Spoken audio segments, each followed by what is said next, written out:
లోకెల్లా ప్రసంగం చెప్పలా, అడిగిన ప్రశ్నలకి సమాధానం మాత్రమే చెప్పా. దేవుడు ఎందుకు మానవుడు అయ్యాడు, ఎందుకు శరీరధారి అయ్యాడు, ఎందుకు బలయ్యాడు, ఎందుకు అక్కడే కూర్చుని అద్భుతం చేయలేదంటే మనల్ని కీలు బొమ్మలు కాదు, మరబొమ్మలు కాదు, స్వతంత్రులుగా దేవుడు చేశాడు. దేవుని స్తోత్రం చెప్పండి గట్టిగా.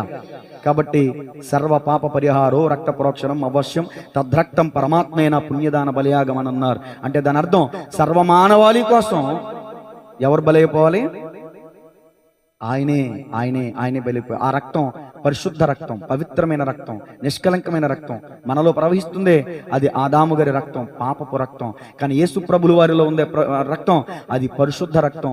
యేసు క్రీస్తు యొక్క రక్తం ప్రతి దుష్టత్వం నుంచి, దుర్నీతి నుంచి విడిపించేదని మొదటి యోహాను రాసిన పత్రిక 1వ అధ్యాయం 9వ వచనంలో రాయబడి ఉంది. యేసు క్రీస్తు ప్రభుల వారు ఎందుకు ప్రాణత్యాగం చేశారంటే, ఎందుకు ఆయన రక్తం కార్చారంటే మనందరి పాప శాపముల నుంచి విడిపించడానికే. దేవుని స్తోత్రం చెప్పండి గట్టిగా. హల్లెలూయా.